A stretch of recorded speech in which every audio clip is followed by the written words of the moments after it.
All right, let's go to the park. Let's go to the park. All right, sit, sit. Good girl. Ready, go.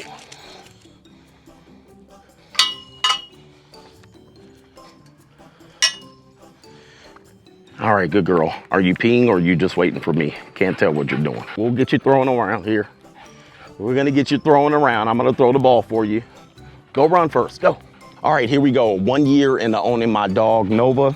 She is a chocolate lab mix with Weimaraner, and she's about 1 year old. So what I'm gonna do is I'm gonna talk about pet ownership for people who were probably not expecting to be a pet owner, like myself, or wasn't accustomed to owning pets. So what happened is, I know if you guys are following my vlogs, you guys saw me. I got Nova right after she was born, probably about 6 weeks, picked her up, got her for my daughter. And so that's one of the things that might happen to you if you're a pet owner. You might get a pet for your child, and at some particular point, you don't realize that you're gonna be the owner. You're probably gonna take care of probably 90% of the pet's needs. You're gonna walk the pet probably 90% of the time. And that's what happened to me. My dog was a gift for my daughter, and my daughter was busy. My daughter was in school all day. My daughter was with her activities. So the responsibility was more or less put on me to take care of the pet. So if you are a parent and your child is hell-bent on having a pet, you probably need to understand that you're gonna do the bulk of the responsibility. And so you better be very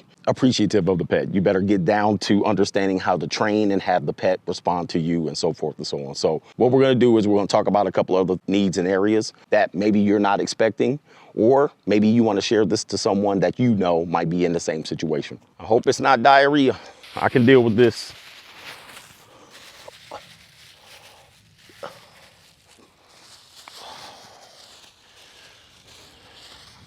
Thank you, baby. All right, look at what I got. Want this one? All right, go get it. Okay, another point that probably you should know if you haven't had a pet before, or if you're getting a pet, is that this is a living, breathing animal. It has a lot of things that you might not anticipate. Like she has feelings, right? Don't you have feelings? You get her feelings sometimes. Sometimes you get jealousy. Sometimes they are in protection mode. So it's a living, breathing thing, and it has needs, right? You have needs. So one of the needs that you're gonna figure out is that they have a health need. They need to be taken to the vet.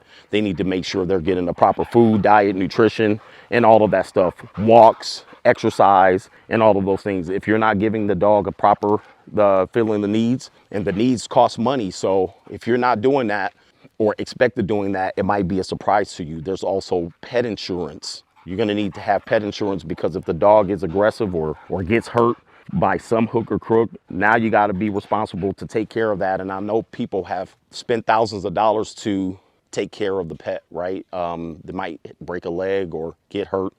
So you might have that expectation going up front. You also have food costs. You have daycare costs, because sometimes you want the pet to interact with other pets. So you can't be expected to take the dog all the way, always to the dog park. Maybe you work away from home, so you have to board the dog or have someone come walk the dog in the middle of the day. So that's an expense as well. Those things, it catches people off guard, okay? And then the last thing about the pet's needs, right, Nova? Right? You got another one? How about you go that way? The last thing is, if you travel or you travel for work and you don't have another person, you're single, you have to pay to board your dog, all right? If you got to board your dog, that's going to be a significant expense, and you got to tack that on to your travel expense. And that's some things that people don't expect, but I know I found out the hard way. All right, so we're in playtime right now, and she's enjoying playtime. We figured out catch and retrieve and bring back. She plays this good game of catch and fetch, if you will, and she can do it with just about anything. So tennis ball is another thing. Toys is another expense. So you got to be able to have toys. If you can't do this throughout your day, you better have someone, your child or a daycare sitter or a trainer, be able to do this for your pet. All right, one more, and then we'll switch it up.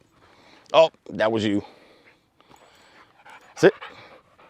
There you go. How about this? This is another expense, training.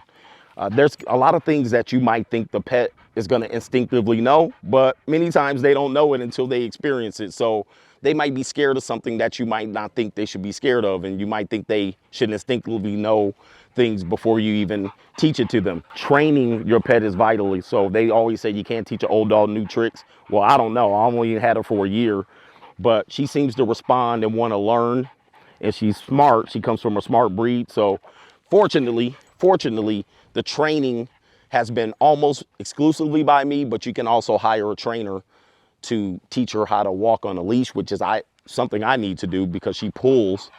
So I need to figure out how to do that. But there's other expenses related to training and all of that stuff that a lot of people aren't expecting, and it could cost you thousands of dollars.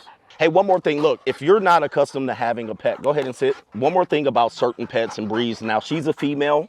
Typically with this breed, they're a little bit more affectionate, and you're a lot more slobbery right now, right? They're a little bit more affectionate, so she likes to be close to you and be touched.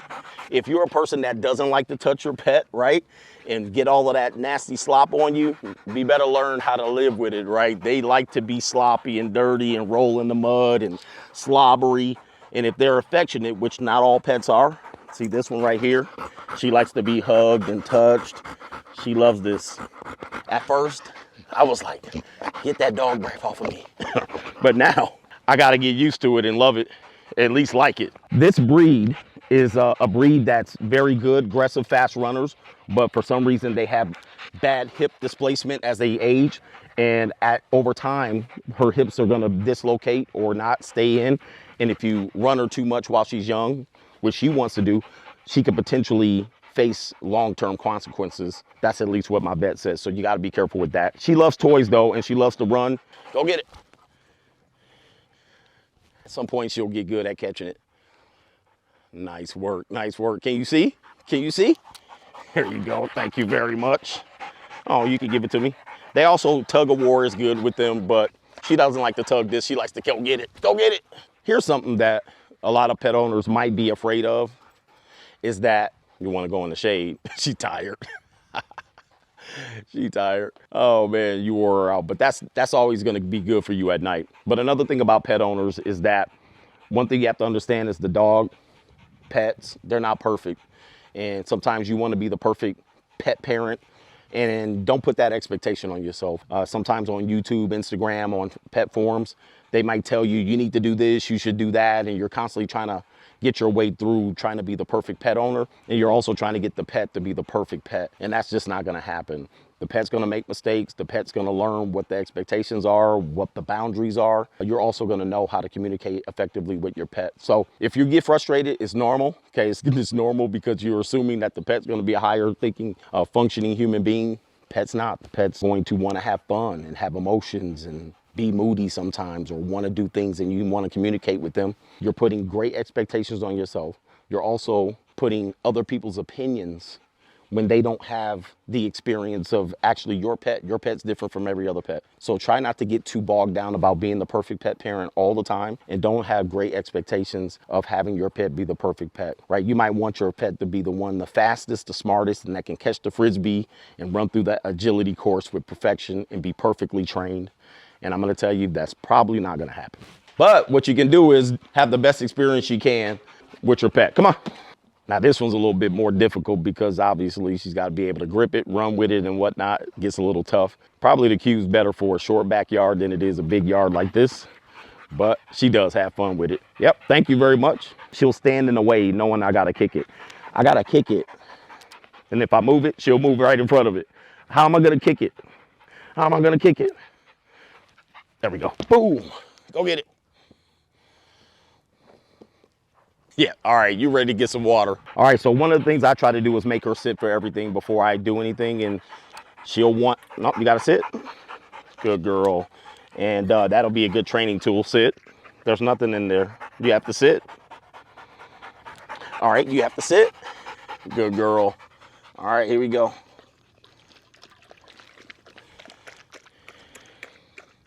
All right, sit. Good girl. Here we go. There you go. Get it.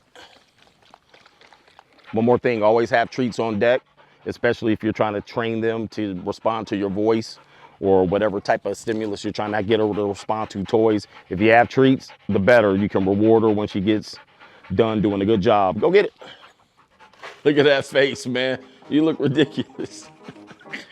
All right, that's the video for today, man. Let me know. You guys can actually share in the comment section what your experiences are dealing with pets.